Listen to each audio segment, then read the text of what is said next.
आपलं पूर्ण नाव काय? किशोर गणपत भोयर. किशोररावजी गणपतराव भोयर. हो. आपलं गाव कोणतं आहे? मुक्काम खोडसापार पोस्ट शिरपूर मुक्काम खुर्सापार पोस्ट पोस्ट शिरपूर शिरपूर तालुका उमरेड तालुका उमरेड जिल्हा नागपूर. जिल्हा नागपूर. आपला मोबाईल नंबर काय? 93 93 25 25 93 25 31 31 89 54. 89 54.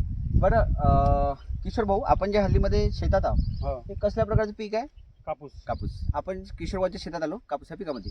मला हे सांगा किशोर भाऊ की हल्ली नेमका आपल्या पराठीवर त्रास कशाचा होता? आपल्याला फुलपाती नव्हती, अच्छा, आणि झाडाची उंची पण नव्हती. उंची बी नव्हती. अच्छा, म्हणजे यांचं म्हणणं आहे की झाडाची उंची नव्हती, फुलपाती नव्हती, आणखी काय त्रास होता? अजून आपल्या भोरड वगैरे किंवा पिवळसर वगैरे पडली होती काही? झडपले होते. अच्छा, हम्म.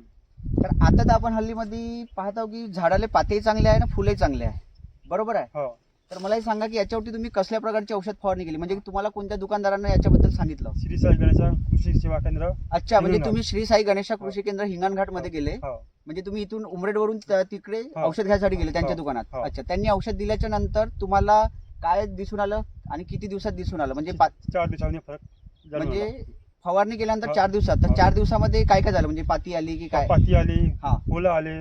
अच्छा, हो. पाती पण आली, पाती फुलं पण आले, हो, हो. आणखी गळ वगैरे होते का पातीची? आता गडबड नाही होऊन आली. अच्छा, म्हणजे फवारणी करायच्या आधी पातीची गळ होत होती, हो, हो. पण जेव्हापासून साई गणेशावाल्यांनी तुम्हाला औषध दिलं कृषी केंद्रवाल्यांनी, त्यापासून याच्यामध्ये पाती गळ वगैरे होत नाही. जसं किशोर भाऊ तुम्ही आजपर्यंत खूप प्रकारचे औषध फवारणी केले असेल, हो. तर मला एक सांगा की जे तुम्हाला श्री साई गणेशा कृषी केंद्रवाल्यांनी जे औषध दिलं, आता खूप शेतकरी म्हणते की दुकानदार खूप औषध देते, हो. त्यांनी तुम्हाला किती प्रकारचं औषध दिलं? 2 प्रकारचे. अच्छा, म्हणजे पाती फुलासाठी 2 प्रकारचं औषध दिलं, हो. त्याच्यामध्ये तुम्हाला कोणत्याही प्रकारचं बुरशीनाशक टाकायला सांगितलं काय? टाकायचं. नाही. म्हणजे साई गणेशा कृषी केंद्रवाल्यांनी यांना 2 प्रकारचं औषध दिलं पाती फुलासाठी, ज्याच्यामध्ये पाती पण आली, पाती गळ पण थांबली, हो. आणि याच्यामध्ये कोणत्याही प्रकारचं बुरशीनाशक टाकलं नाही. काय टाकलं? आणि रिझल्ट वगैरे आहे ते फास्ट आहे की लेट आहे? फास्ट आहे. फास्ट आहे ना.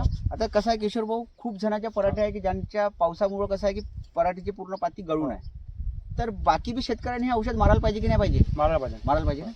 धन्यवाद.